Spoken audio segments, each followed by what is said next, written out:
A decisão do STJ nesse julgamento restabelece uma normalidade, né, no Poder Judiciário, no julgamento, né, mostra que acusações do Ministério Público não podem ser feitas em espetáculos, né, não podem se tornar espetáculos transmitidos ao vivo pela televisão com PowerPoint e com uma espécie é realmente um espetáculo que não se justifica para um trabalho sério de apuração que deveria ser o da força-tarefa, né? Agora, é importante a gente lembrar que a Justiça, eu acho que deveria ter tomado providências ainda mais cedo, né? Bem antes, para evitar essa exposição, esse tempo todo em que o ex-presidente Lula foi exposto a esse tipo de humilhação, né?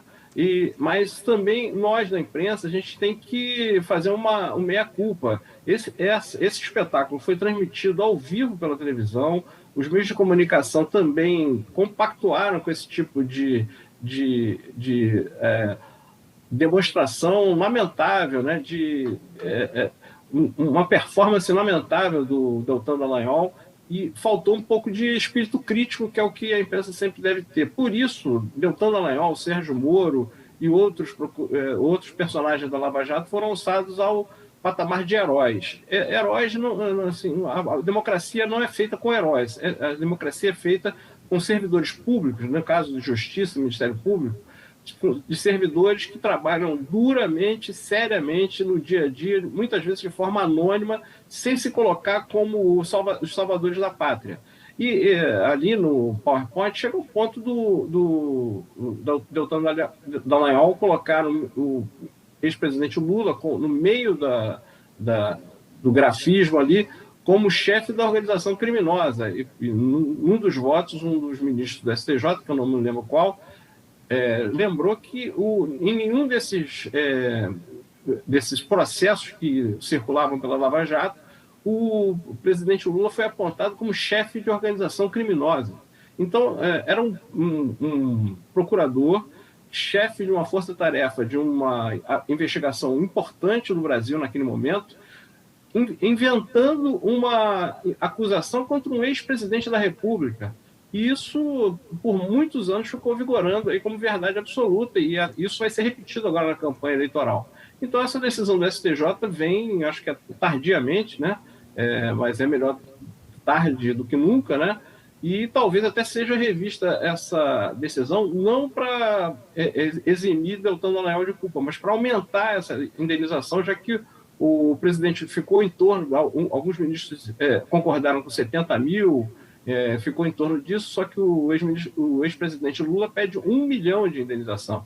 Então, talvez a própria defesa do ex-presidente recorra para aumentar essa indenização, porque realmente o estrago feito pelo famoso PowerPoint do Deltan Dallagnol foi enorme. E ele, que gosta tanto de chiar, ele e o presidenciável Sérgio Moro gostam tanto de chiar contra o STF, contra o Supremo especialmente, dessa vez a decisão foi do STJ. Então, várias instâncias superiores estão derrubando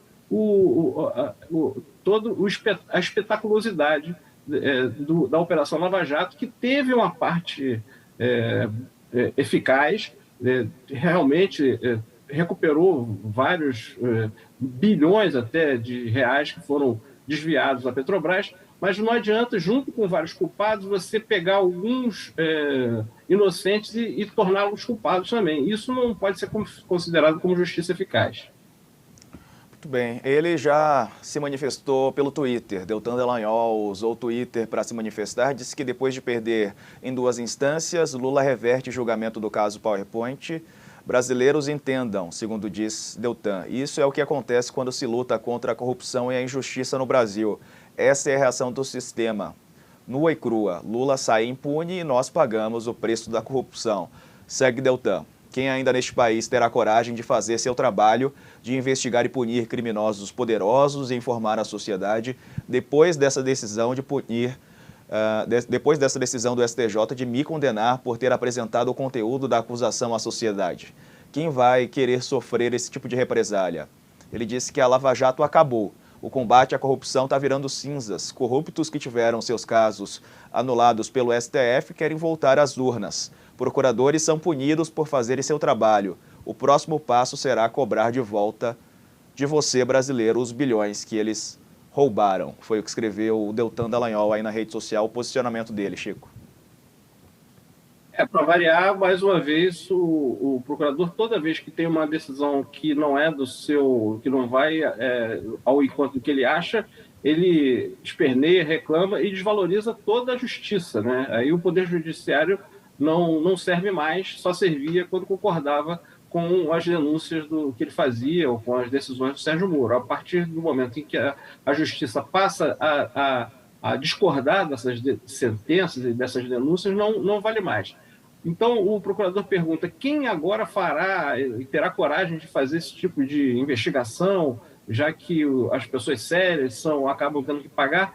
É bom a gente lembrar que teve a investigação do Mensalão, em que principalmente o ministro Joaquim Barbosa condenou vários políticos, inclusive vários políticos relacionados ao PT, né, ligados ao PT, e que não houve nenhum problema. Ninguém disse que houve irregularidade naquelas investigações. As sentenças, a maior parte das sentenças continuaram valendo e não houve revisão considerável.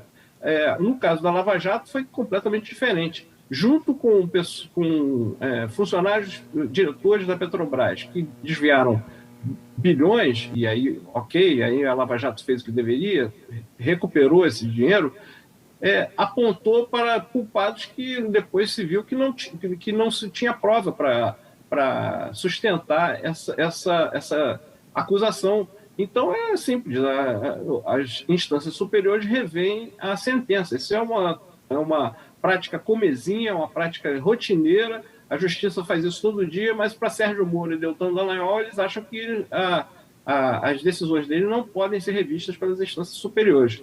Lamento para eles, né? É lamentável para eles, mas a justiça funciona assim, sempre funcionou. Sempre que uma instância superior achar que alguma coisa foi feita de forma inadequada, errada, fora do devido processo legal, vai rever, e ainda bem que é assim. É isso, Chico. Obrigado por analisar aqui os assuntos do dia para a gente. Boa noite para você, boa semana também.